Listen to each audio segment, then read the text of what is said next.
I remember that conversation. You do? Yeah, I mean, and it I'm was glad you do. It was because yeah, I do. And now that we're I talking carry that about with it, me. Yeah. I mean, I think I said something like, "It's never going to be any different."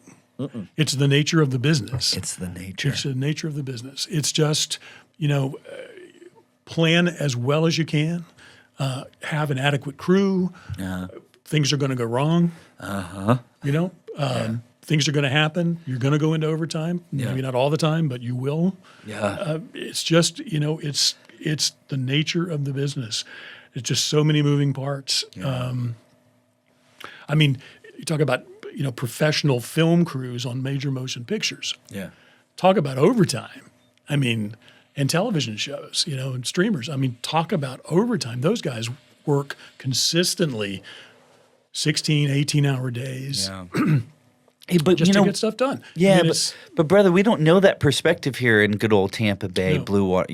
I didn't know that because I don't come from major motion, or I don't come from episodic. I don't. Right. So I didn't have that frame of reference. You're right. I know that now, but at the time, it's like, this shit's life and death. Yeah. Anyways, go ahead. But the other point I wanted to make is that the difference between DR production and producing image advertising. So talk about the difference between making 60s, 120s, 15s, half-hour shows, and a 30-second or a 15-second spot. Sure. So you get a 30-second spot with an $800,000 budget and a 2-day shoot. How hard is that going to be? Yeah. It's not hard. Not. It's not hard. Get it done. Are you going to go overtime? Probably not. But 2-minute spot, $10,000 budget, one day. Yeah. 20 pounds of shit. You're going to do whatever you need to, exactly. whatever you need to do to get I'm it going to done. rob, cheat, steal, cut corner. Yeah. And that's the other thing too, brother, is that I personally grew tired of asking for forgiveness and favors and you mean for crew? Yeah. just from everybody too. Yeah. Like, hey, this one's, we don't have a lot of budget on this one. I said for 9 years, man. And I want to be careful because I don't want to shit on anything. I get it. It's the business, okay? And we're all in business to make money. So I'm not. I want to be mindful because people do listen to this, and I'm not trying to shit on anybody. I'm just saying that, I personally, that was part of the major wheels in this grind of me as a human being. I can't do it anymore. I can't do that to people anymore. I can't do it to myself anymore. I just can't. And so I found, I don't know, man. And here's just like my music career, Harry. Here's the fucking real kick in the ass. I did love it. I loved producing shit and shooting stuff and creating stuff and then walking into Walmart and it's on an end cap. All that was really, or being in North Carolina on vacation and, you put the TV on. There's a fucking commercial we did. I love it. I was just in Orlando this past weekend and the jacuzzi show that all of us kicked in and did was on. And I saw 2 shots that I fucking did. I was like, and here it is many years later. I'm like, I like that. Call it ego, call it pride, call it whatever you want. But I miss it. I love it. But not at the cost. It wasn't worth, the cost is too great, man. It's too great emotionally because I'm an artist. I started with music. I love the creation of it, right? I didn't really love the business of production because there's a major, major business of production, right? And I get it. It's a business.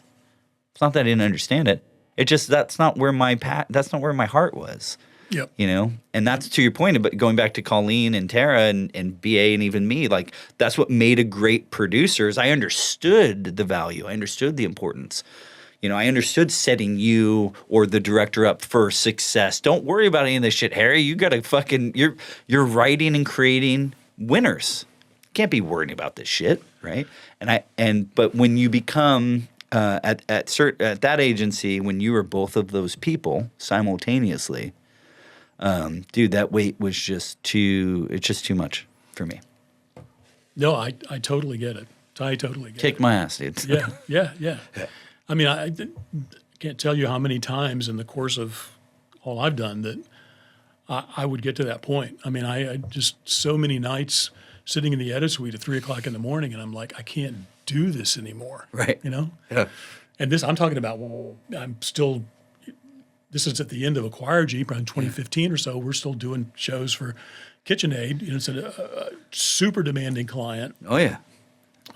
Extremely picky. And a great brand. You have the weight of the brand to protect. Happy to have it. Sure. Right? Oh, yeah. It's great on the resin, great on the reel. Hopefully attracts more clients. But heavy lies the crown, man. Yeah. The Devlin. Yeah. And it never failed. And it had a lot to do with having too many things in the pipeline, not enough resources to do them, to work all those hours, extra hours to get it out the door to meet the deadline, hopefully. Yeah. I mean, I can't tell you how many times Brimmer finish a show. This is before digital uploads. Finish a show, output the tape, get in the car, drive like a maniac to make FedEx at the airport so it can be at the duplicator the next day. Yeah. And if you missed it, there's a whole bunch of television stations and client stuff that, just wasn't going to happen, and it wasn't going to be pretty. Had to pivot. Yeah. It wasn't going to be pretty. Yeah. So it just, it's just a lot of pressure, a lot of stress.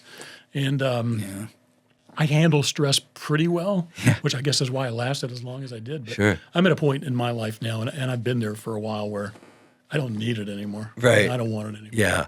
Well, and that's where, and thankfully, like get Tomorrow 43, I'm here, man. I'm here. I'm there, right? It's that, like, don't get me wrong, there's still in my own business and all the joys and stress and love that comes with that, but like, the pressure is my own. I'm in control. I have my hand on the faucet now, right? I can turn it up. I can turn it down. Well, I think, and for you, the decision came at a much younger age than Thankfully, for for sure. Thankfully, yeah. I got a few years on you. But I want to go back to one final point about Hempvana. The other kick-ass thing about Harry, is that, dude, so you were my rock when I was directing it. You were my rock when we were loading out, and then came the post of it. You made sense of all that shit because it was a crazy day, right? And the final was great.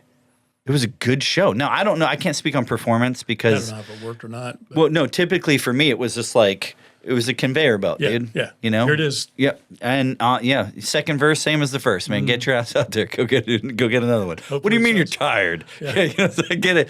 There's no crying in baseball. You just kept going. So I don't know. I don't know how it did. I hope. Well, I know the brand did well because I saw the brand. They're still out there. They're still out there. I don't know are they still a Blue Water client? Couldn't tell you. I assume probably so because I assume so, but I don't know. I don't run. I'm not privy to that information. When you're out, you're out. Yeah. They don't really run. But speaking of complications, man.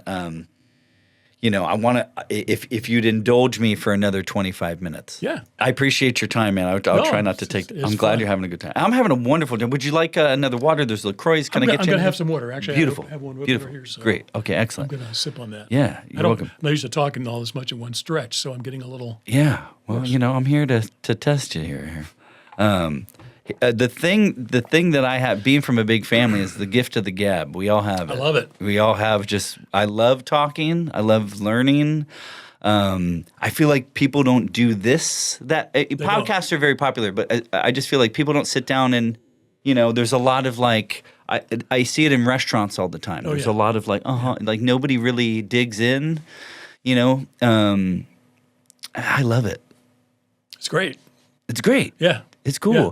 And again, for me, it's like, dude, stories. I'm sure some of the people that you mentioned know these stories, have heard these stories. Dude, I've never heard any of these stories. I read, I go to the .com, you kind of hear war stories as we do in the circles of production that we run in. But I never got to know you. You're as impressive as I imagined. You don't disappoint, Harry. Not disappointed at all. Oh, well, thank you. And it really is an honor and a pleasure, man. Like, when's your birthday? Can I ask? It was in March 20th. Well, happy belated. Yeah. I don't know what that sign is, but I'm a Leo. Even though according, if you believe in such things, that we like to be the center of attention. I actually hate it. Even though I'm really good at it, it seems like I thrive under the spotlight.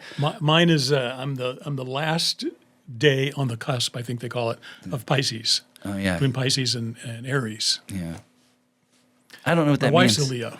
Oh, nice. Her birthday's August 15th. Oh, okay. Well, happy. What's your wife's name? Her name is Dean, D-E-A-N. Sure. Her first name is Vera Dean. Vera Dean. But that's right. she has gone by Dean all of her life. Dean. She was named after, her mom named her after a neighbor whose name was a French name, Ondine. Okay. But she shortened it to Dean. So To Dean. Vera Dean. And she's gone by Dean all of her life. But a lot of people, when you say Dean for a woman, they don't hear it right. So it's like Deanne. And yeah, but now in 2025, I think everybody's cool with it. Nobody cared. Nobody asks any questions anymore. I noticed.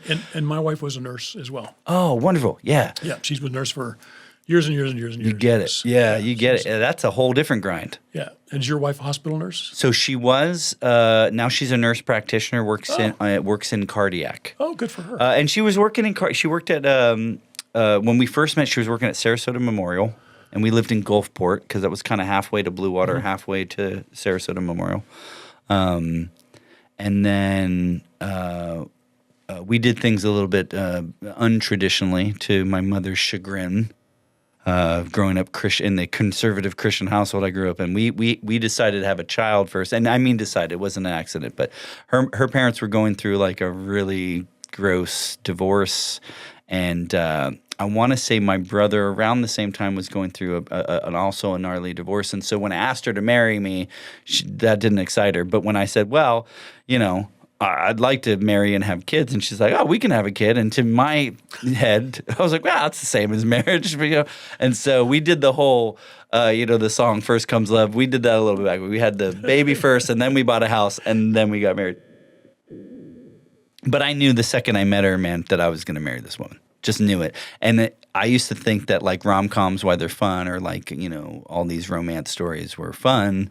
I just thought that love was like poetic. I didn't really think. I thought it was I always approach it like it's a transaction. Like, does this make sense? Sure, there's feelings, but Harry, I've had a lot of feelings in my life. Yeah. And if I'm being, honest, when you're in a band, you have a lot of feelings. You're subject to a lot of feelings. And so when I met her, I actually realized that like, oh, this is what Shakespeare and all the stories are about, right? So I didn't care if like what order things went down in, because I knew that I'm going to die next to this person. So and my parents love her. Yeah, that's great. Yeah, so it's good. It worked out. No, yeah, my wife and I met in college. So we just had our 52nd anniversary. Ah, mazel tov. That's rare too, man. Yeah, good for you. Yeah, a long time. 52nd. And my parents lived both until their late 90s. My dad passed at. They're both 97 when they passed, but they were married for 78 years. Get out. Good for them. Yeah, long time. It's great. I love hearing stories. My parents just celebrated their 50th this year. Congratulations. Yeah, and I asked my dad, I said, what's the secret? And he says, oh, you just got to cheat. I'm just joking. Dad, I'm kidding. He didn't say that. No, he didn't cheat. Maybe on his taxes, but not on his wife. Not on his wife. That's good.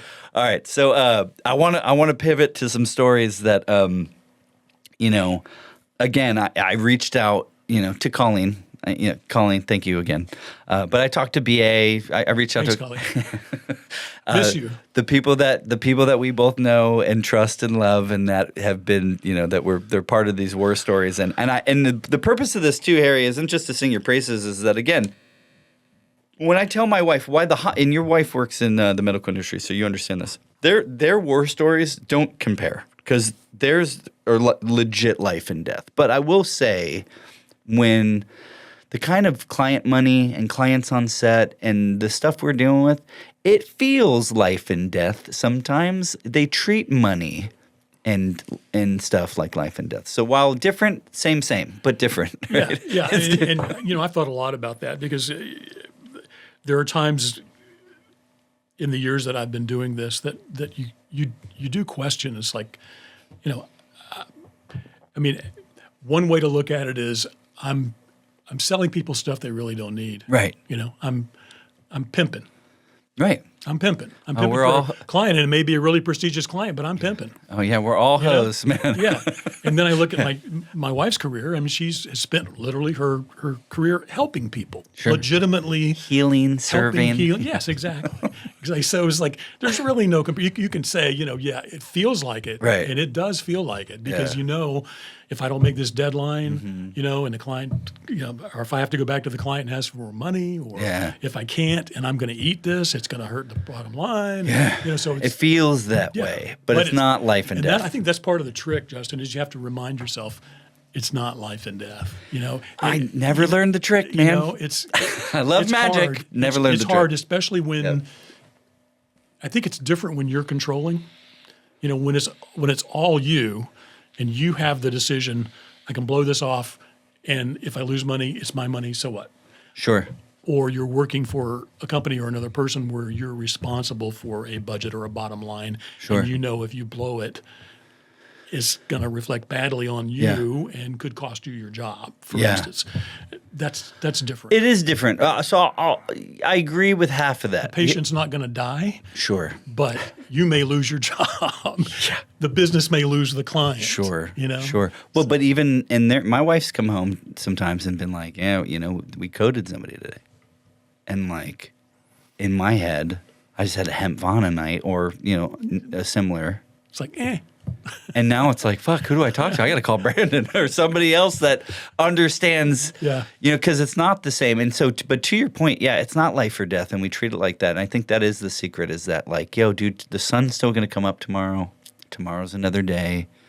It's not the end of the world. I'll give you a good example of that. It's not the end of the world. I think it's a good example. On the KitchenAid show that I shot with Blue Water in New Orleans. Actually, we shot, you know, around the country. This is on my list. Go. Yeah, but the New Orleans shoot. So it was an expensive show. It was a real expensive show. Yeah. And we had built that. Well, let's back it up just a little bit because some people that listen to this are friends that aren't in production. So let's visually paint a picture. So real quick, KitchenAid, we all know them. Okay, when you go to do a commercial, guys, it is depending on the length of the show.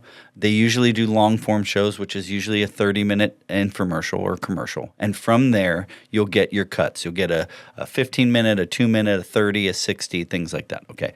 What goes into these things is months of planning, hopefully, and then months of shooting, and then sometimes about, hopefully, a month-ish or give or take of editing it to have these deliverables.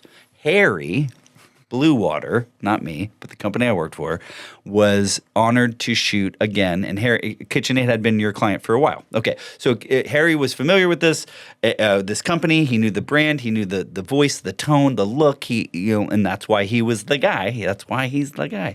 And so when Blue Water says, "Hey, Harry, we're going to do this," or Harry comes to Blue Water and says, "Blue Water, we're going to do this thing. I'm going to use you guys as the production crew, which is camera, lights, crew."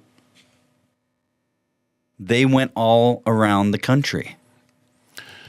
Go ahead. Now I've painted the picture. Yeah. Sorry, thank you. So we actually had custom built, purpose built for this show, a trailer that was kind of like, sort of like a food truck, but basically it was a demo trailer. It's like a pop-up trailer. Yeah, pop-up trailer. So you know the sides plop down to turn into counters, and there's demonstration space inside, and then there's a deck around it, and the idea was that it travels around the country, pops up here, and people have the chance to come and try things made on these particular KitchenAid appliances. Yeah, touch, smell, see, feel. Taste. Taste. Delicious. And these were all mixer attachments.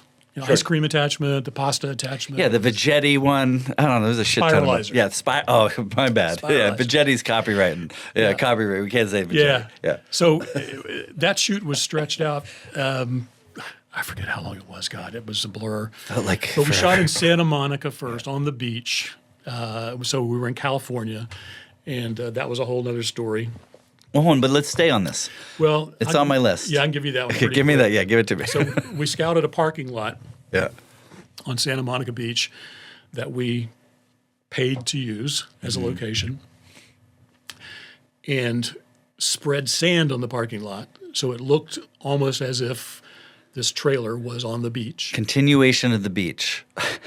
Except that when we had this all prepped prior to shooting, day before, there to shoot. Client's like, I don't think we have enough sand. No, I don't like that. It doesn't look. I said, well, nobody's going to notice that, really. Yeah. We have some prop hedges and bushes and things, and on there. Look at the monitor, man. No, it's not enough. Yeah. So we argued a little bit, and then it got to the point where this is going nowhere. So I got guys going back to the beach, bringing wheelbarrow loads of sand back to prop this out and make the client happy. Yeah.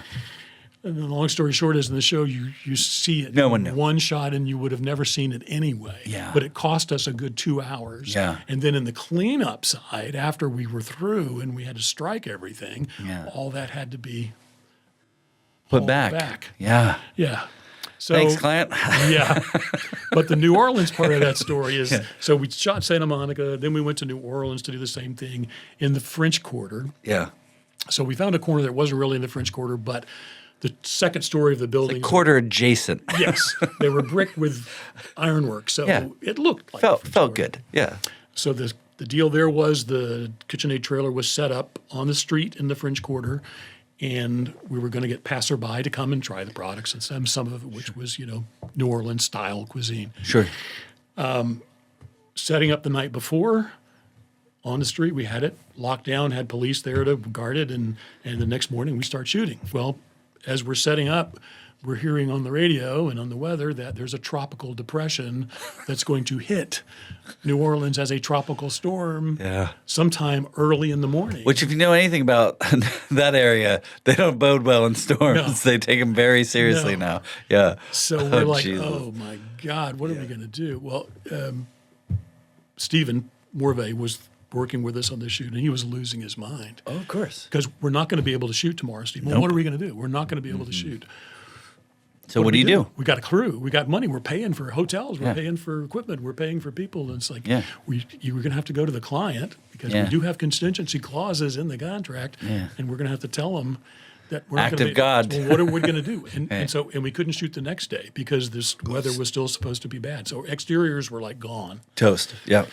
You busted. So the solution was in our scout prior to where we decided to shoot, we had scouted some warehouse space that was like a big open warehouse with a lot of brickwork inside and looked like a nice space to shoot for studio. Rob and I talked and had a brainstorm that we'll turn it into a night shoot. So we were close to late afternoon at that point. So we said, we'll shoot all the intro stuff with our host this evening here on set before the weather gets bad and where she's in front of the trailer. The space. So we get all the atmosphere that we want. And then we'll do the tosses and all the clothes. You do it all that way. And then for the main body of it, we'll shoot it in this warehouse and light it for night. Right. And string lights in the background. And we'll see hints of brick and light. Yeah. So we spent the next day in the middle of the tropical storm going back and getting permission to use that location and scouting and prepping and getting it ready. Dude, it gives me freaking agita, dude. Just think of it. When you see that show now, you can't tell. You can't tell. Yeah, and that's good producing, good directing. You push in, and we're just going to push in a little bit tighter.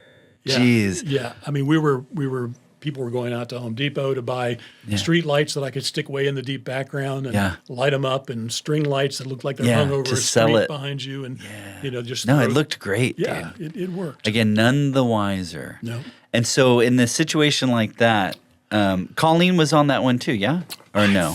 I know BA for sure. I think Colleen was working for Blue Order at that point. Oh, sure, but she wasn't. She wasn't on. She was on that shoot. I don't believe so. Yeah, she did mention. She wanted me to ask you about the Aspen shoot. You were doing a shoot in Aspen. That's for KitchenAid as well. Yeah. Oh, you got some war stories. Yeah. So every year in June in Aspen, they have a big food festival, the Aspen Food Festival. It's huge. I mean, people come from all over the world, and it's a combination of manufacturers, food distributors, people that make kitchenware, appliances, world-famous chefs, and they're all there to celebrate food and wine. It's the Aspen Food and Wine Festival. So for one of our shows for KitchenAid, that's what we did. We were at the Aspen Food and Wine Festival for their show. And again, this was for the mixer and several of the attachments. Sure. And we built a kiosk in Tampa and trucked it all the way out there and assembled it on site. We were actually not in Aspen proper because we couldn't make that work because of all the logistics and on the permission to shoot in the city, and it was just too much. So we were at, I forget the name of the ski resort. It was maybe a Snowmass, but it was just up the road from Aspen and had real pretty vistas in the background. Mm-hmm. And so we set it up there. And the day before we shot, we had a horrible windstorm. I mean, just terrible. Blowing reflectors and lights and rain. Everything. And, you know, it was like, it just came up from nowhere. Uh-huh. And we thought we were going to lose the set and lose the day, but we didn't. We were able to make it work. And then she mentioned, go ahead. This is the teleprompter lady? Yeah. That was one of the times when I don't mean to laugh, dude, but I came real close to. Oh yeah, dude, so, it's just the fucking worst, man. I wasn't even on that shoot. It just makes me want to like the host talent was reading off a prompter like usual. Yeah, you do. And I don't. I hired a local Tara or whoever it was. I guess it was Tara was on that shoot. Hired a local prompter out of Denver or somewhere. So she shows up on the shoot. She's putting her prompter stuff together. And she comes up to me.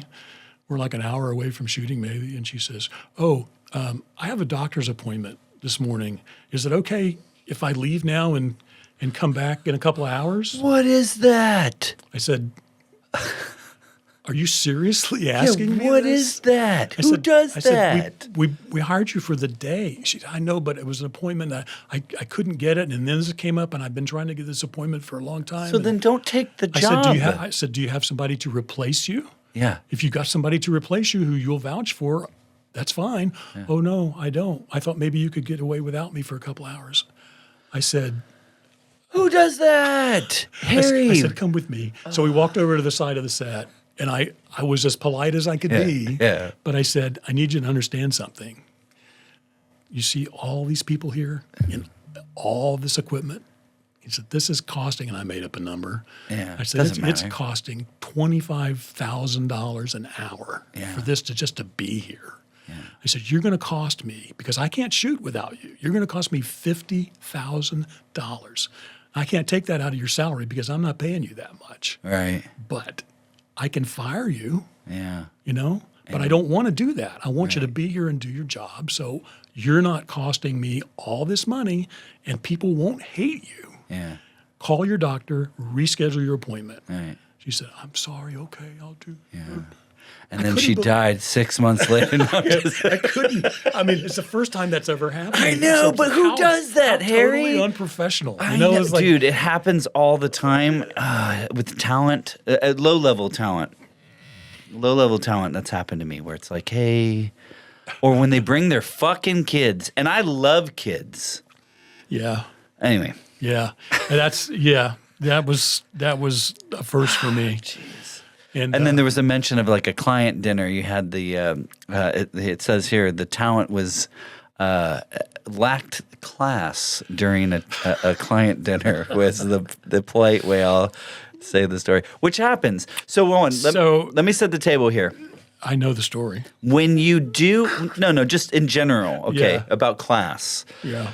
So a lot of everything, doesn't matter what industry you're in, is manners and class, right? I think that matters. And I think that that's not something that – I don't know if there's a university course on class and manners. I think that starts at home.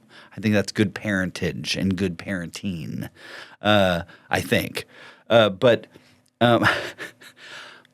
when I'm around clients – or even, going to a job interview or anything, there's an expectation of decor.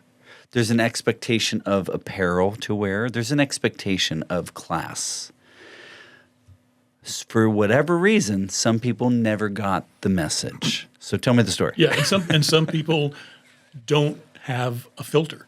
They don't have it. They don't have a filter. Sure. And it's not that they just don't think about it, because it's just not something they worry about. They just say whatever. So this particular talent, very talented lady, and she comes from a stand-up background. So Like stand-up comedy. Okay, not stand-up like a stand-up. no, Okay, got she's it. an actress, but she also came from a stand-up background. And I've worked with her several times. And, Sure. and she's very good, and she can be a lot of fun, just kidding around and stuff. Right. But she's also totally unfiltered. Fast and loose. Yeah. So when she's not on camera and not doing her thing, she's being herself and just performing because that's just who she is. Right. So I forget which restaurant it was we were sitting at and with the client. And the client was a very straight-laced, very proper Yeah. Buttoned up. woman, Yeah. very buttoned up. Yeah. Corporate. So we're sitting Boring. there, and it's Aspen. This is Aspen during the week of Food and Wine, so it's very busy, and we're waiting for a while, and the waiter's coming by, and we flagged him. I'll be right with you. And her name is Rachel, and at some point she just pops up and says, "Who do I got to blow to get a glass of wine around here?" And I'm looking at my client, and her face is just kind of like. And Rachel I forget what else she said, but she said a few other things, and then she laughed, chuckled, Colorful. and the client kind of chuckled a little bit. Awkwardly. It's just uncomfortable, man. I've had crew do that. Like, you're sitting at Video Village and you have a client with you, and there's a song and dance. There's a pony show that goes there. Oh, yeah. And that's the business. Yeah. And, It's like- but crew doesn't have, they're, these guys and gals, they're rough. But I mean, it's like, The boys club. if you're sitting down with the client and you really don't, she just met the client. You really don't know the client. You Right. don't know anything about You got to read the room, man. Just be safe. Yeah, read the room. Yeah, just be safe. I mean, like, I'm paying you, to be their representative, and they chose you on my recommendation and what they saw. Right. So don't do that. Right, exactly. Well, it's just like if you remember, any date or your first date with your wife. You weren't yourself, Harry. You were the representative came out, and he's the best parts of us, or the best parts we want you to believe. Yeah, we try to be. That's right, exactly, and that fades away. But you at least start with the representative. Yeah. But it's just it's that personality, and she's never been any different. Sure. God bless her. She's funny, and actually on an LA shoot, this is to her credit, and I still am grateful to her for this. We were there in LA.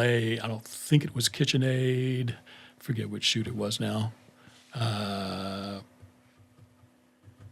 It was a jacuzzi spa. Okay. For jacuzzi spas. They had a factory out there somewhere. Anyway, she, through a friend of hers, got a dinner for us at the Magic Castle, someplace I've always wanted to go. And what's the Magic Castle? So it's a really famous place in Hollywood, in L.A. You have to be a member to get in or know a member. They serve dinner, but it's all magicians.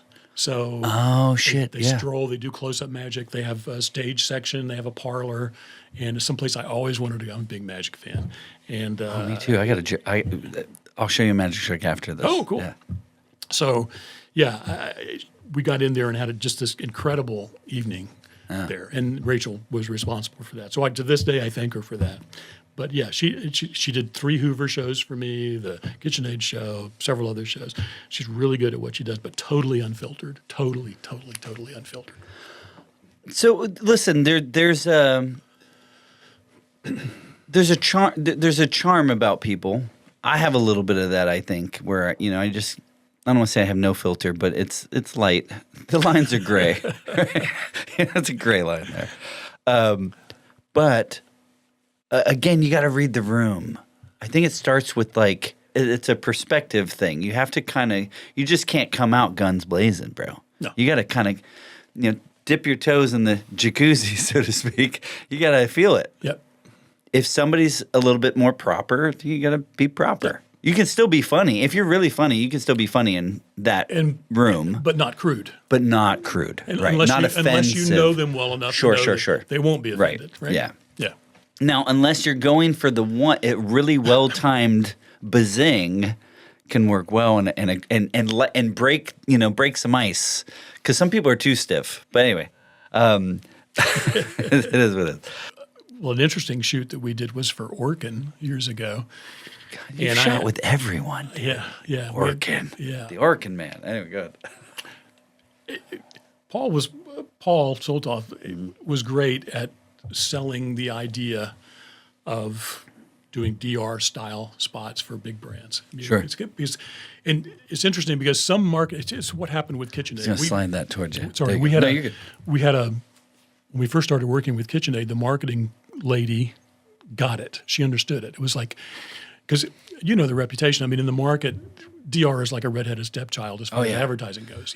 Yeah. It's like brand image advertising is everything. Yeah. But DR is like you're selling Ron Popeil's Pocket Fisherman and yelling and selling. All the time. We don't even say infomercials. It's not you just say DR. Program length commercial. Exactly. We try to we try to put lipstick on the pig. It's not sexy. And you make a pretty pig. It's not.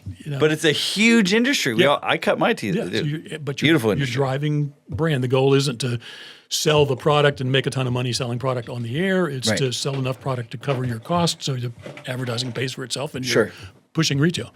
And the first lady we worked with at KitchenAid got that totally. And we did, 5 or 6 shows with them, all of them successful at doing that. Sure. And then the regime changed at KitchenAid.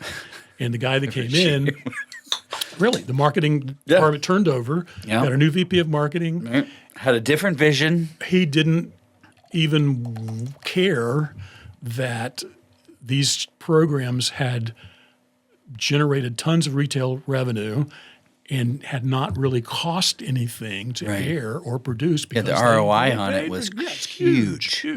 He didn't care. He was like, no, we don't do that kind of advertising. It's not KitchenAid. It's not our brand. And bigger.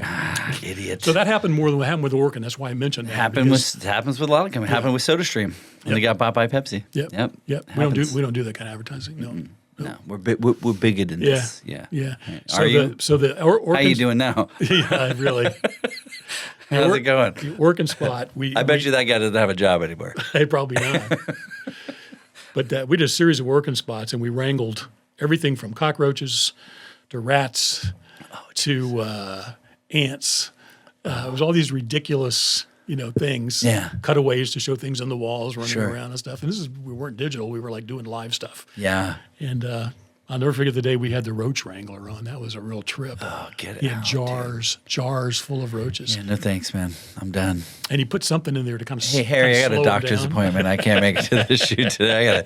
I'm going to lose it. How long are you doing this? 2 hours? Yeah. I need to be gone for 2 hours. Gone. Get out of here. Yep. The story that was shared was essentially, food. When you do a food shoot, and if anybody's ever seen a Big Mac commercial, the Big Mac's like this. It's sexy. It's delicious. But when you get a Big Mac, it looks like this. Yeah. It's melty and shitty. But the story that was shared, it was in, I assume, Pennsylvania. You're dealing with food stylists are prepping stuff. Yes. And rats got into it. Yes. That was a KitchenAid shoot.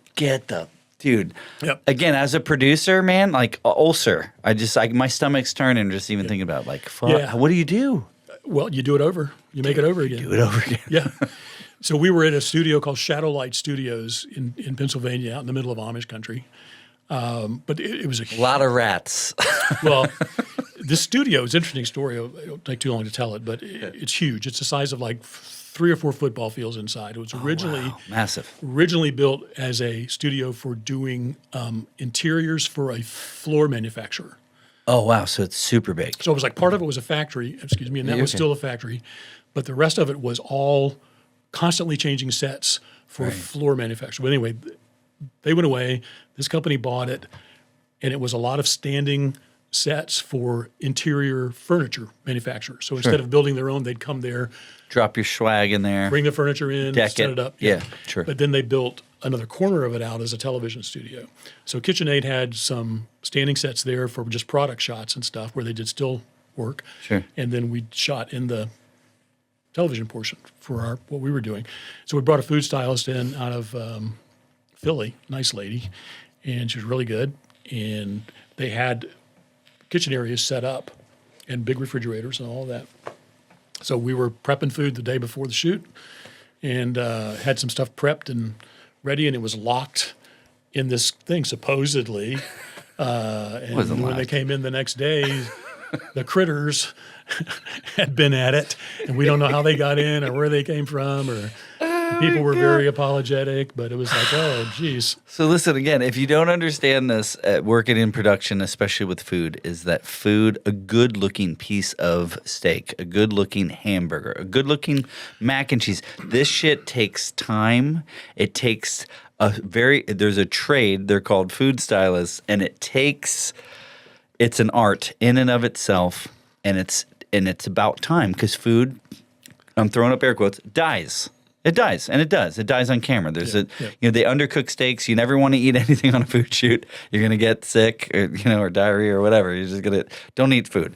But my point is that so when you put in time on a big ass brand like KitchenAid, or there's a time we just saw some stuff with Gordon Ramsay for Phillips. I'll tell you that story. It's very funny. But yeah, it's time. And when you're the director or the producer or you're part of this production, time is money. And as we've already described, it's equal to death. All right? Like there are consequences.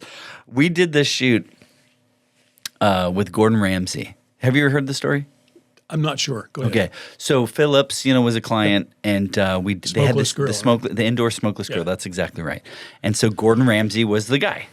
And we're all jacked. I mean, Gordon Ramsay's coming to the studio, right? And so all hands on deck. Everybody's in studio. And we had a team of food stylists, I think 3, maybe 4, but definitely 3 people back there, just it's Gordon Ramsay. Oh, man, he's exactly who you think he is. Now, I wasn't part of the food styling team, so I thought it was charming, because there's something charming about British people being, abrupt and abrasive, and then specifically Gordon Ramsay. It's like that's his brand. You expect him to be Gordon Ramsay, and he was very much Gordon Ramsay. But at the end of the shoot, he goes to the food stylist team and he says these words. He says, "Hand to heart, you're the worst team I've ever worked with." Oh my God! Brutal, right? Very funny. Oh my God! Well, that's his brand. Wow, that's his. He's on brand. Yeah. On brand. Colleen, the last note she had was there was a Rockstar dinner in New York City, and you had to be back on set by 7 a.m. Now this happens though. So one thing that happens, and this happened all the time at Blue Water, is you'd be on the shoot, clients on set, they're in town. They're in town from Chicago, LA, wherever the hell they're. I had clients that came in from Israel, and you have to entertain them, right? It was a privilege that Blue Water trusted me to entertain these people. But then, as I got older, I realized it's because they don't want to fucking do it anymore. And enough. They've done it 100,000 times, and so therefore they're just hey, you got this. And I like that trust, is that that I could entertain somebody and take care of them and represent the brand well, right? But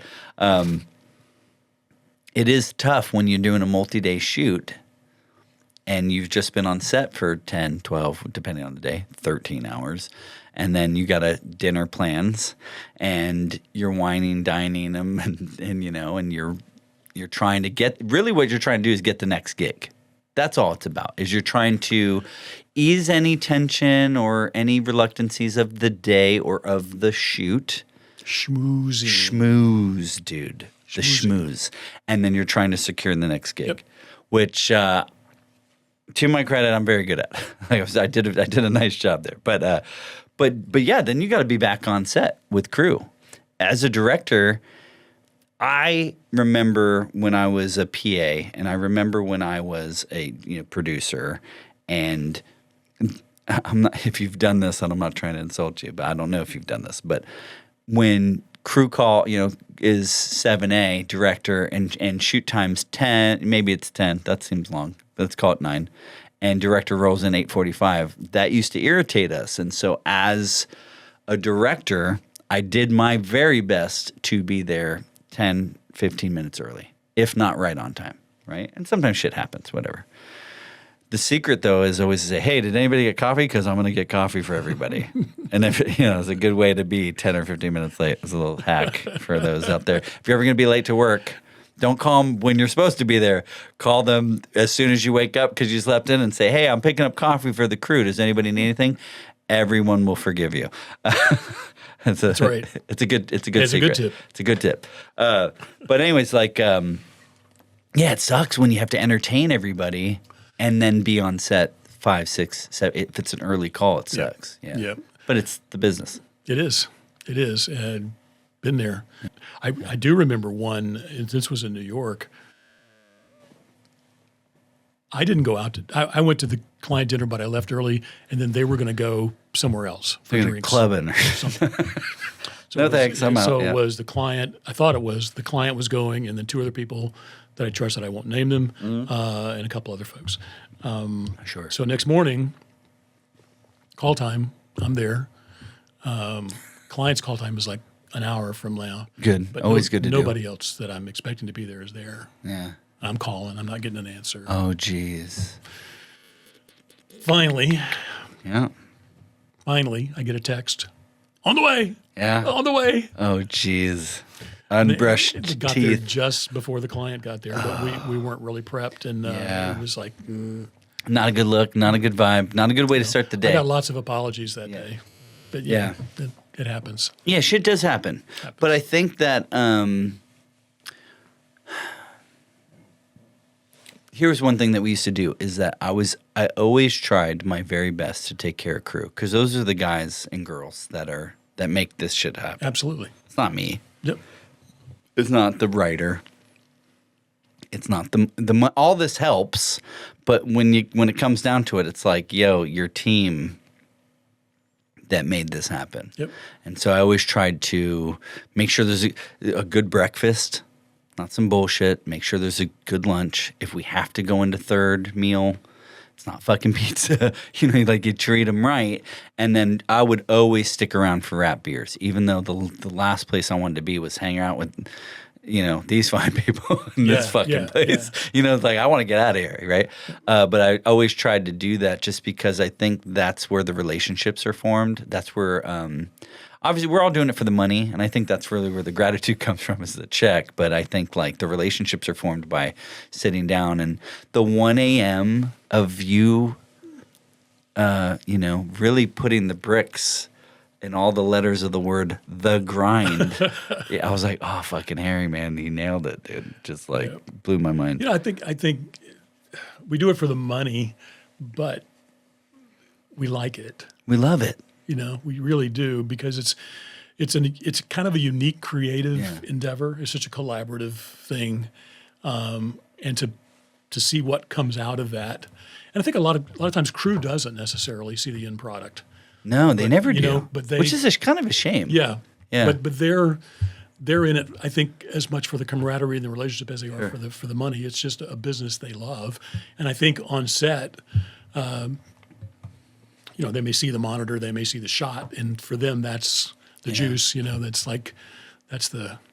And what's really interesting in this market in particular, we have so many great crew people in this market. Loads. Yeah. Yeah. And more and more every day. Yeah, and Blue Water was a really good training ground for a lot of people that have come up and are now doing well on their own. Oh, yeah. Really. Yeah, Andy used to say all the time, he's like, "Oh, it's a teaching hospital," and my comeback was like, "Yeah, but people die in hospitals, Andy." They don't die here. Yeah, Yeah. yeah. There were a couple of casualties at Blue Water for sure over the years. Yep. But to your point, a lot of there's a lot of guys and gals out there right now independently crushing it, and a lot of names and faces that spent time at Blue Water. Brittany Phillips is doing great. Yeah. Chris and Jess are doing crushing. great. They're actually in here on Thursday. Oh, are they? Yeah, I'm going to meet with them. Are you interviewing them? They're going to be right here Oh, that's on so Thursday. cool. Yeah, That's yeah. great. Very excited. That's yeah, great. very, I can't very wait cool. to see that one.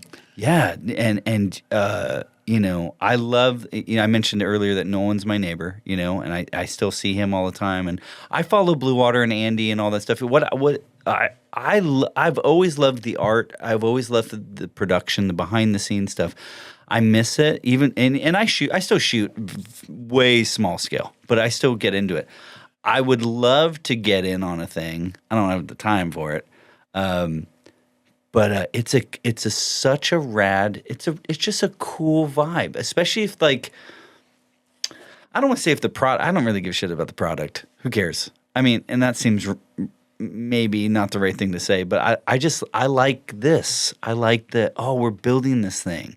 And I was always on the fortunate side. To your earlier point, is that like I did see final, right? I sat through revision, and so you kind of see all the pieces from beginning to end, from pre-production to post, where you get to see this thing that like started with us chewing on it in a room.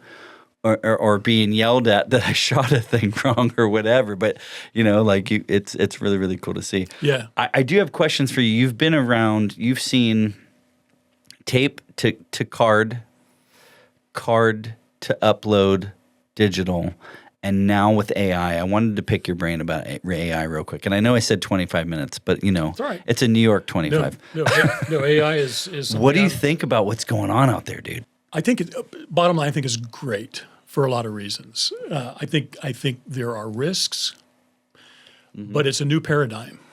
It's a new paradigm. I can see in 10 years, maybe less, that it will be at such a level that production, you won't be able to tell an AI production from a legitimately shot production. We're almost there now. We are really almost there now, dude. The models now are so good that you're almost at that point. The stumbling blocks still are interpretation of the prompts that, you have to you can give the same, this because you've worked with it.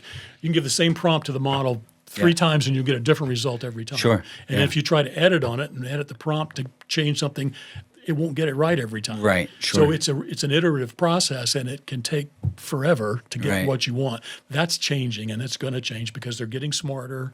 They listen better. The structure of the models that they're building now are designed specifically to allow that kind of for like continuity. For sure. Keep the same facial features. Right. The lighting, the language you're using to prompt the lighting, and all. It's all being standardized. So I can see in a number of years that it will be possible to create.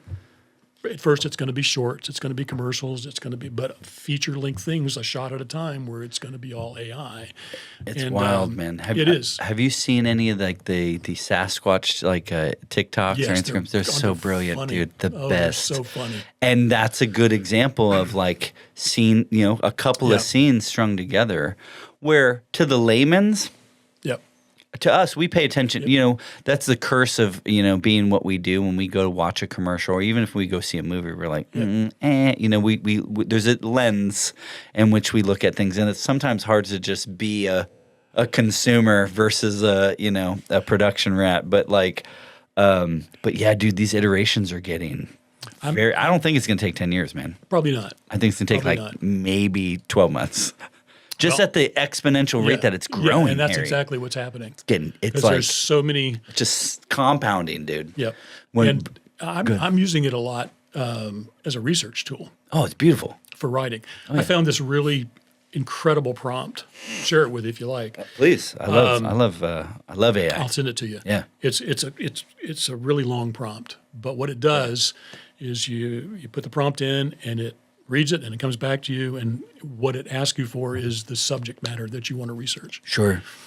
And you give it the subject matter, and then it comes back and it says, do you want an overview or do you want in depth? And you tell it what you want. Right. And then you can drill down and drill down and just down, rabbit hole the whole and it bit. Cites sources and takes you places.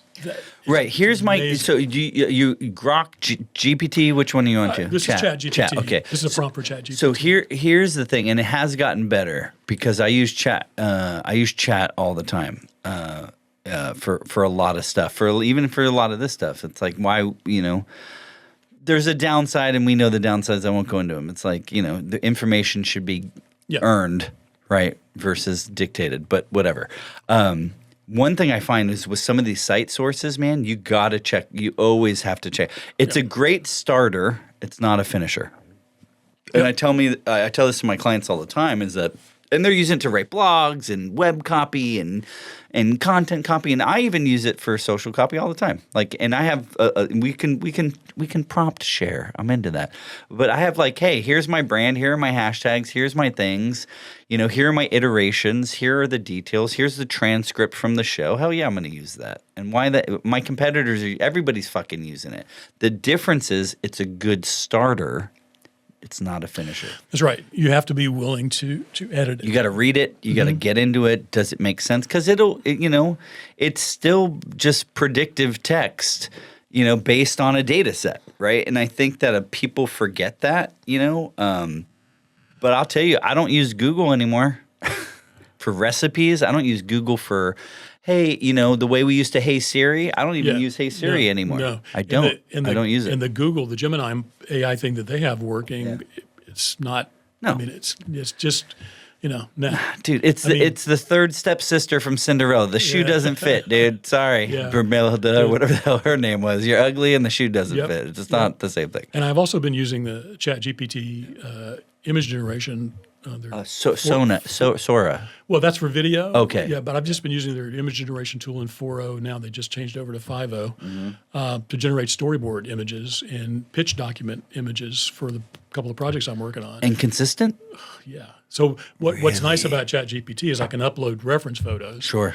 And then say put it in the project file. Make it look like this, and then it's constantly referencing back to that. So when did I leave Blue Waters? Maybe three-ish years now, give or take. So ChatGPT had just come on the scene. Yeah. At least for me, not for the world. And I remember going to 3 people. I went to Andy first, and Andy's like, holy shit. And he did what Andy does. He ran with it. And the second person I went to was Ricky Turner.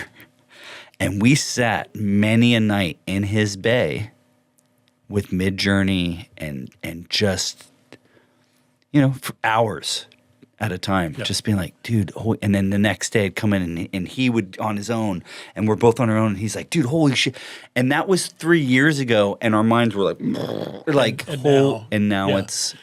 it's a whole different fucking animal, man. And exactly, what you said earlier is what's happening is snowballing. Every iteration builds on the previous one and learns more, gets smarter. Yeah. And it's just mind-blowing, truly, what it's doing. One of the things that just is crazy to me, but it's great, is the ability to translate a show. Oh, yeah. Do it in English, but then tell it to translate it into German, and it redoes the video, it matches the mouth, it syncs everything up, and it's crazy. There's a client, I won't say who it is, reached out to me a year-ish, in the last year ago, and said, hey, can you take all of our YouTube videos and transcribe them for Spanish? And I was like, I can't, but AI can, and I'll happily do that. And I did a few.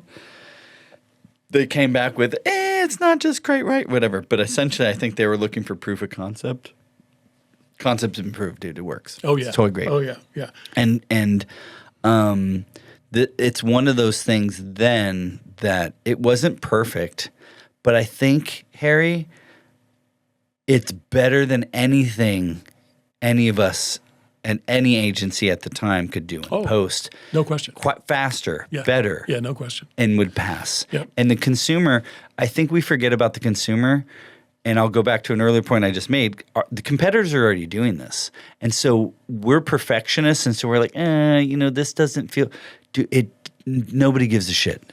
Because lo-fi has taken over, everybody expects a level of We care about the lighting, but and these things do matter. I think if you're doing something of value, right? Yep. But I think for these quick snippets, nobody gives a shit, dude. Just crank it out. So many people out the content. Doing it now, and it's so easy to find people sharing prompts online that it's just compounding on itself. So I want it to look like it was shot with an Airy Mini. Right. There are prompts for that. Midjourney does that. Real dude. close. It's it comes really real scary, close. man. And you train one model on one system, and then you can train another model on the other system.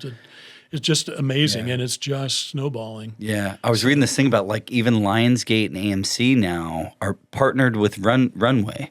Runway. Yep. You're familiar with it, and It's gonna here. happen. It's gonna here. happen. Yeah, you know, it's gonna happen. and I forget which director it was, or I'm not director, executive for some. I want to say maybe it was Paramount, but essentially, he had been around during the Terminator when Terminator 2 came out, and like the T-1000 and the gel, and you know, and that was like for us, bro, like this is fucking cinema, right? Like we have. And Abyss was another one that kind of used the same kind of CGI and stuff. Like he was, if I remember and I've read it, but if I remember, he was equating that to this is that version. This is this era's version of that, and to embrace it. You know,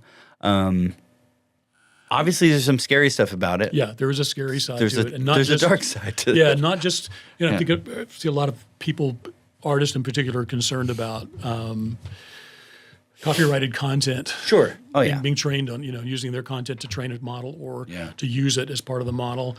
But then I think there's a deeper, scarier side having to do with just artificial intelligence in general. Sure. And making sure it's controlled properly, because if it's not, it's has dangerous. the capability Weaponized. to be Weaponized. incredibly destructive in a lot of or ways. like these deep fakes that are coming out, and that honestly, you won't be able to tell. My parents, well, dude, they exist right now. So there's like a floating around on TikTok, and I showed my mom and dad. Is that it's essentially a news report. It's a newscaster.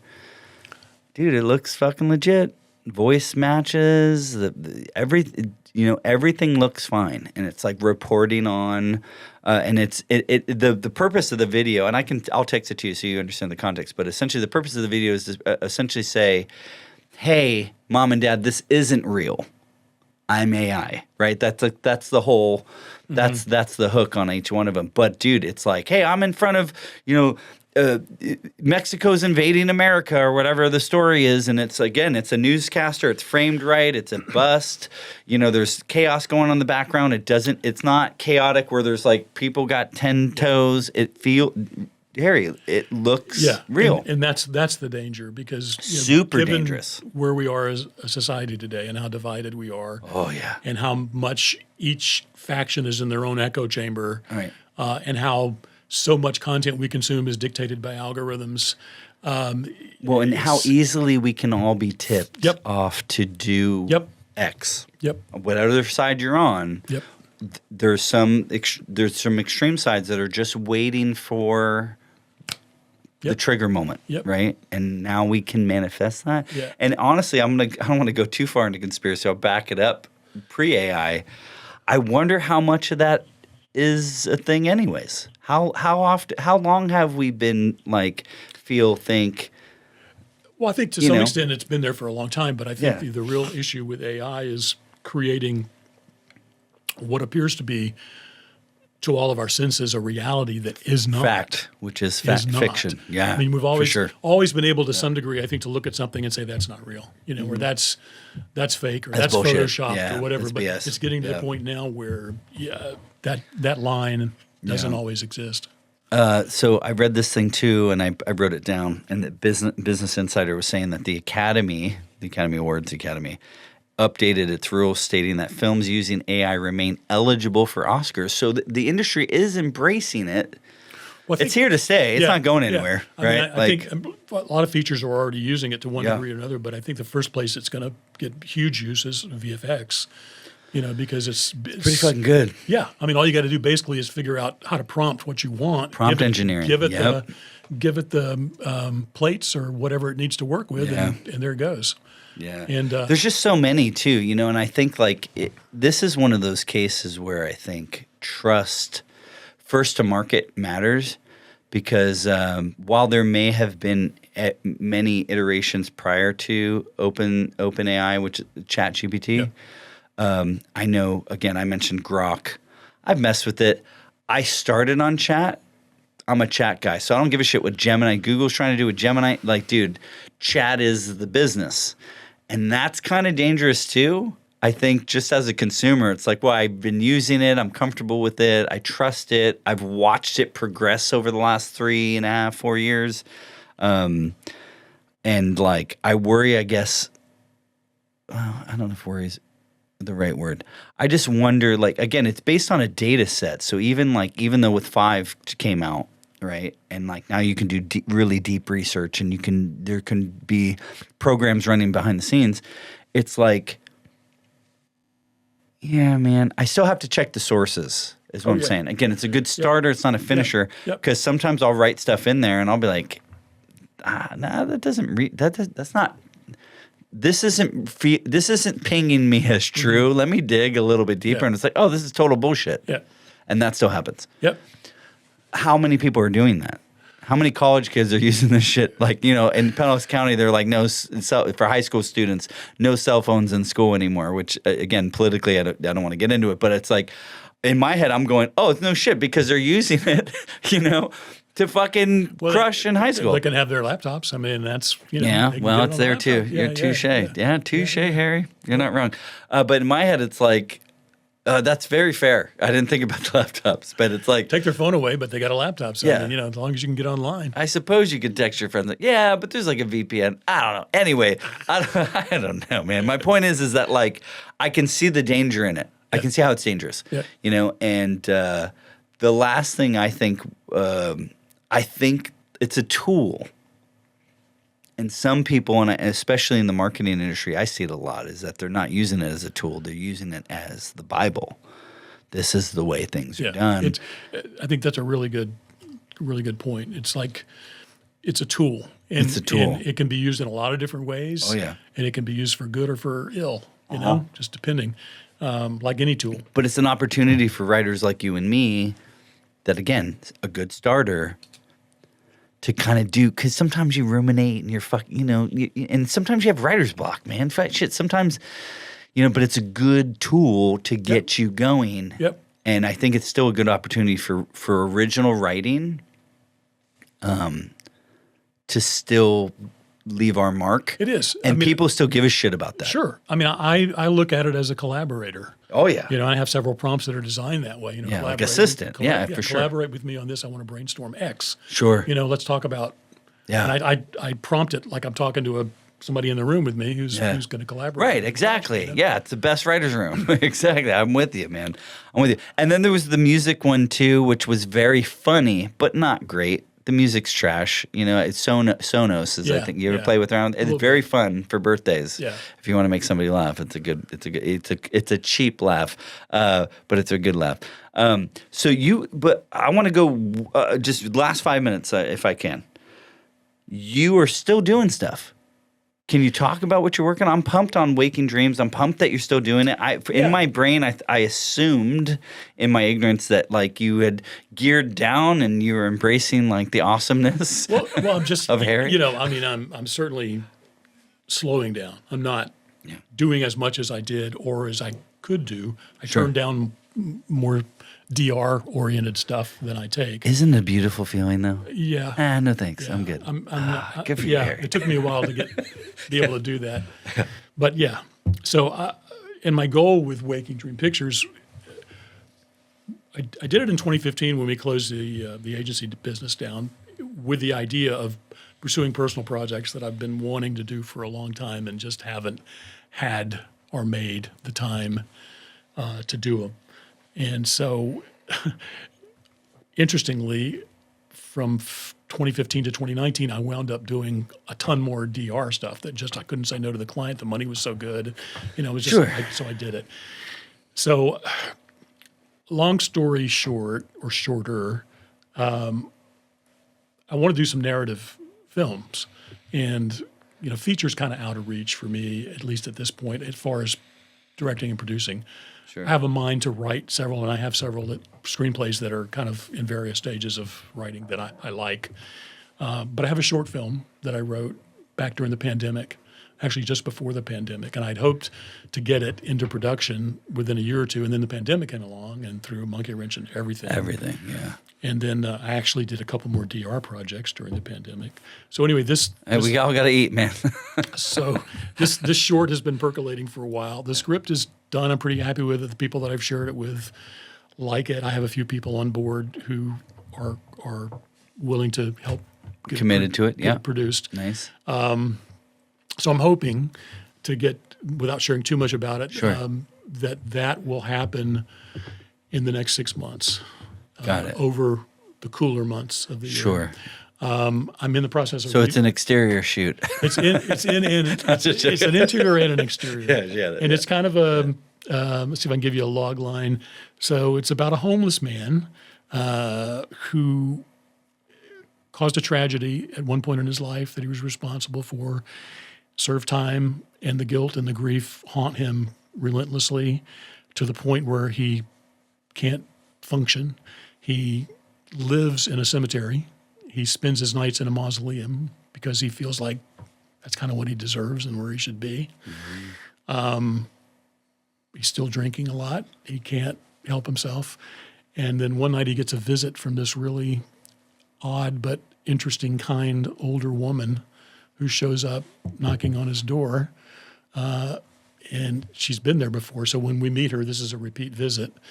And through the course of their interaction and the conversation, and she leads him to a point where he is able to get the forgiveness that he's been trying to get and redeem himself. And his life is restored to a point he never thought it could be. So that's a short version of the story. Yes. The answer is yes. I'm into it, man. So you start you're hoping to start production. So I have a script. Sure. I have a almost complete pitch document. I have a couple people that have expressed an interest in funding. And I'm probably going to crowdsource it too. Yeah. It's about a 18 to 20 minute film. Yeah. You got our money. Not a big cast. You got our money. All right. We're gonna do it. You got us. You got my crew. Yeah. So it's called Down Among the Dead Men is the name of the title. I love it. Yeah. And man, so I'm hoping. So anyway, what no, don't hope. It's gonna happen. Yeah. Thank you. Well, it is. Yes, we're going to make it happen. We're putting it out there in the ether. It's going to happen today. I'm in the process of revising my website. Most of the DR stuff is going to go away. Sure. And it's just going to focus on what I want to do. Going to focus on a little bit about the name of the company, Waking Dream Films. Sure. And not everybody gets that, but it has to do with the idea that films and cinema are literally like a waking dream. Yeah. No, I get it. Yeah, it's like, you close your eyes and I think if you look at the logo, I'm sorry, it just went away. The iris of the eye, like I get it, right? Like it's a really cool logo. It was funny when I was putting this together because I was like, oh, it's like slightly askew to the right, and like I was like, this should be centered. And I was like, nah, it's his logo, man. Just put it up. That is what it is. It's intentional. Logo. Yeah. Yeah. So I'm revamping the website, and the website will have a lot of information about the film, as well as the pitch document will be on there, and I'm not going to publish the script till we're done with it. Of course not. Yeah. But protect it. It'll be primarily used to generate interest in the film and hopefully some funding. So I love it, man, dude. I love that you're still doing stuff. Yeah. That's I mean, cool. I turned 73 this year. So no, you didn't. Yeah. Dude, hit it. Nice, 73. Yeah. So I mean, it's like most people don't peg me for that, and most days I don't feel it. But I'm not getting any younger. So no, do it now. I'd like to do that, and then I have several feature scripts that I'm working on. Things that I would like to see, just because I think they'd be fun movies to watch. Dude, and also too, man. Yeah, and producing them may be out of reach for me in terms of I just don't know that I have the energy or the time to actually see them through production. But I can certainly complete a script and put it out there for whatever reason. And if nobody buys it, I had fun writing it anyway. Right. So, nah, fuck that, man. Let's make these things. I think going back to the AI thing, dude. I think not that I want to lean so heavily on that, but I think that I'll say two things. The first thing first, which is why it's called first. Let's make these things. Money. It's always money. Yeah, I mean, money, time. And time. Yeah, and time. Sure. Yeah. It's one and the same in my world. When you get to be my age, and it sounds so funny saying that, but your health becomes an issue. You never know from one day to the next. My health is reasonably good at this point. Praise God. And so while I still have it, get it, dude. Let's get it done. I want to do a few things that I still can, and that aren't. I'm not selling anything other than some entertainment. No, it's just you're just doing. It's art, man. Yeah. You're doing your thing. Here's what I'll say without a major commitment is however I can, I will. I don't know what that means. Well, I'll let you dictate what I that can means. definitely see you helping promote it. Yep. Done. Yep.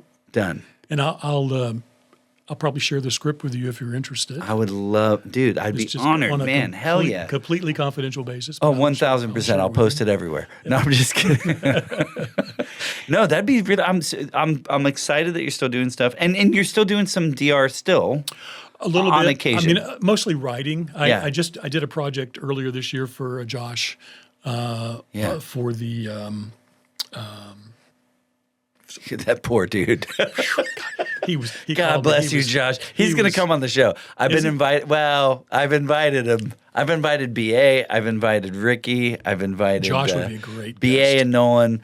Some people listen. I get it. Some people don't want to be on camera, and I didn't want to either. And it just have you invited Josh? I have. Did he turn you down? He didn't. He just said, "Yeah." He gave me. He gave me the the Seinfeld. Yeah, like he gave me a Seinfeld. You know, he's gonna he'd be a great guest. I think. Oh, dude, I can't wait.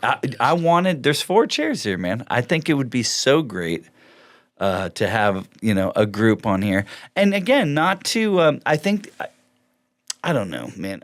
My feelings are irrelevant, but if I had to guess why some people may not want to, is that it's a very honest, free conversation. I don't have an agenda to hurt anyone. Yeah. I don't have an agenda. You know what I'm saying? It's not about that. And I think that some people might feel like maybe there's some sort of negative consequence, really? Which maybe I guess there could be. I don't know. I don't think we said anything. Fuck no, man, no. It's dude. We're just a couple of guys talking about and here's the best thing about what I do, man, is that there's an audience for this, anyways. And if it's not the people we know, here's the biggest freedom. You want to know what freedom is? I don't give a shit. I don't care, because the internet's an entire world, man. It's not just Tampa, Clearwater, St. Pete, dude. This goes. And where it goes, Harry, I don't know where it goes. Just like your film, dude. Yeah. Where it goes, I don't know. I mean, my thought is, it gets made, it gets in some film festivals, and it gets a little traction, and people watch it and enjoy it, or it moves them or means something, and that's it. I mean, that's all it's supposed to be. But I'm going to bring it way back down to the source code, dude. It was something that you cared about, and if no one else cares, who cares? Yeah. I don't care anymore about that kind of stuff. Don't get me wrong, we all got to eat, but this is more just I wanted to talk to Harry Greene. Well, I'm glad you did. It's been I'm glad you came. Conversation. Yeah. It's been rad. Yeah. And again, if people, the hope, of course, in anything we do is that people love it and are inspired, or subscribe. I don't know. Smash that like button. I don't know what I'm supposed to do in this. I know what I'm supposed to do, but it's not native to me to, say all the buzzwords.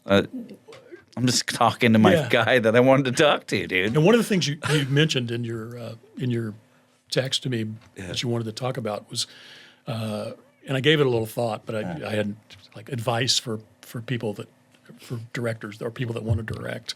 Don't run. Change your mind. Get out. Leave now. Have you not been listening? Go away. Yeah.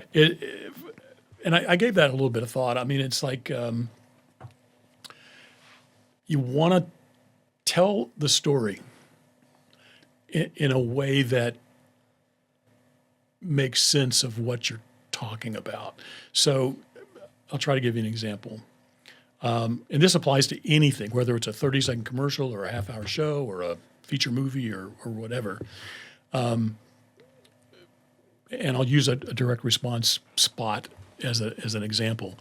So you're selling a product. Everything you do, everything you write, every shot you compose should be thought about in terms of what you're trying to do about that product. If I'm interviewing somebody and is the product in the background, am I seeing the product? How are we talking about the product? Does it matter? But be aware of the story, what your story's about, and make sure that everything you do is in service to telling that story in a way that's compelling and that makes people care about it. Right. And I have, You seen a red light there? Oh, I was checking. Yeah, okay. I always check them. Yeah. So It's a nervous tick. Only because they've shut off before and I didn't check them, and then I've been like an hour into a show and there was fucking no media. I think what a lot of younger directors do and filmmakers do to that extent is they get so caught up in the shots and the camera work. And that's such a cool shot, dude. That's just does it serve the story? No. Yeah, the You're why. Just showing off. I'll give you a good example. This drives me absolutely up the wall. So simple, interview shot. I'm doing a third-person interview, meaning person's talking off camera. Camera's here, they're looking here. Okay, slightly askew. Slightly askew. They're talking to an off-screen interview. Sure. So I want a different angle. I'll cut to the side a little more, a little closer. No problem. What people are doing now, which drives me absolutely up the wall, is I've got a talking head, a host, talking to the camera, eye contact with the viewer. I get a cut like this, and suddenly he's not looking at me anymore. He's looking, I don't know where he's looking, but he just broke eye contact with me. Yeah, that became very popular in like the doc. Well, people do it all the time. I think they do it because here's why. There's a lot of documentaries out there. And documentaries in the last 10 years, maybe plus, but I'll say the last 10 years on Netflix have become very popular. And that's a popular documentary. It is. Shot. It is. And so therefore it's become culture. It's like, oh, this is a cool second angle, but go ahead. But it doesn't work when you break eye contact. Right. You lose contact. Yeah. And it's rare actually. Rarer, it's not all that rare, but for an interview subject to be talking directly to the camera. Right. Typically you don't. You're talking to an interviewer off camera. And then a cut to a different angle makes total sense because they're not making eye contact with me, the viewer. They're just talking. Right. So I don't mind that. But if it's somebody who's a host for a show and, and I've got two cameras, right? So somebody's thinking, I just need to change angle. I'll just change it. But he's not talking to the camera anymore. Right. So suddenly you've created a connection with the viewer. This guy's good. He's delivering the script. He's got him, and all of a sudden, well, they're using to hide and edit. Well, they're using to hide and edit. Of course they are. Of course they are. Yeah. Listen, I'll be honest. I use that wide. The only time I cut this wide is when I see your logo, or to like just break up the monotony of the two shot. Yeah. Or to hide and edit. Yeah, that's why this exists. Yeah, I mean, it shows the space. It's not the sexiest shot, but it's a sexy shot. And I mentioned that because, I think part of being a director and being mindful of that kind of thing is, if you don't want to break the eye contact, but you need a second shot because you got to cover an edit, your choices are kind of limited. You got a B-roll, or you can pop into a tighter shot, punch or you in, can pop away for a wide shot. Yeah. And thank God for 4K because shoot 4K, you can pop in all you want, right? And people will accept that. Timing of the punch in matters to me. Yep. Because sometimes, here's another part of AI, and I use an AI for the clip, so I drop the whole show in there, and it punches out, and then I go in and tweak. But sometimes, that punch in, ill-timed, doesn't work. Nope. And I always it breaks the connection. Yeah. I always like to at least have something in mind when I'm shooting first person and they're talking to the camera of shots. Something about their person, their body, their clothes. There's something I can cut to as a neutral shot. Sure. Fidgety hands. That'll then let me come back to a tighter shot. Sure. I can cover that edit, rather than just the second camera looking at him from the side. Ear. Yeah. Ear, eye, a bit of that second eye. Yeah. I get it, dude. Well, but you learn that, Yeah. But what I think's happening too, and this is going back to like the negatives. Let me back that word off, negative. The increase of content creators and shooters and editors and all this stuff and AI editing and all this jazz is that there's so much content and all of it's being consumed that nobody's learning through failure anymore. Because there's hits out there that should be shits. They should put an SH in front of it, and then there's greatness that never sees the light of day. Yeah. It doesn't matter, man. The consumption. It's just happening. It's consumption. So it comes and it goes. There's speaking of consumption, and I can't go on too much longer. No. We'll go. One of the things I had made a note that we might want to talk about because we're going to talk about story and consumption in the digital age. Yeah. There's a book written in the 80s called Amusing Ourselves to Death by a guy named Neil Postman. Okay. And his in the 80s, you got to remember the media that was being consumed was primarily television. And this was essentially before cable networks had proliferated. So you had ABC, NBC, CBS, PBS, Sure, and that was it. That was it. Yeah. But And it shut off at midnight. but his contention was that people's attention spans had gotten shorter, and so the amount of time they spent on any one topic or on a TV show was getting less and less and less and less. And he goes on to great lengths to talk about the effect that has on society in general and discourse and politics and all those things. Well, and it's a great book, by the way, still in print. Yeah. But what's happened now, here we are, down the line 30, 40 years, when digital has proliferated and attention spans have gone from, a 30-second clip to a 5-second clip, and it's affected everything.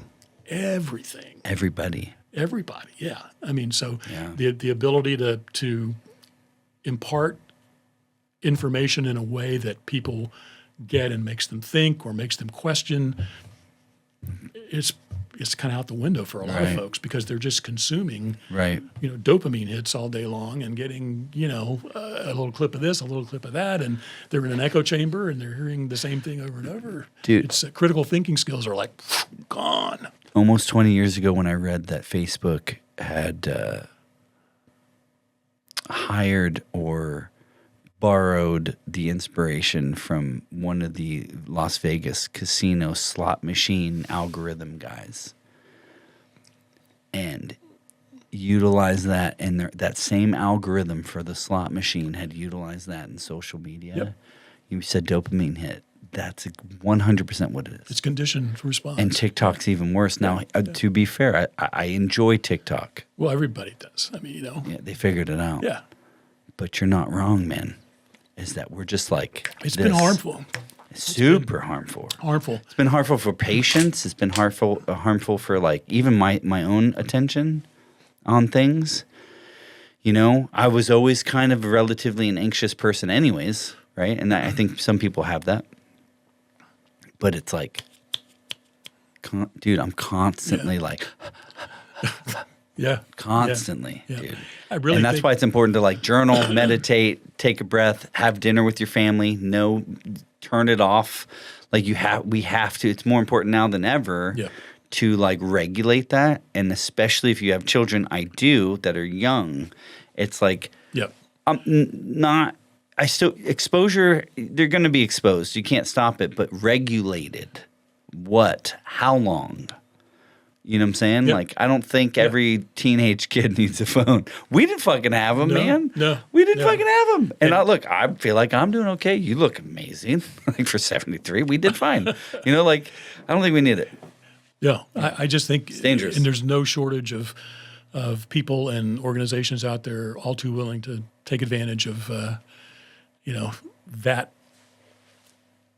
for not good ends.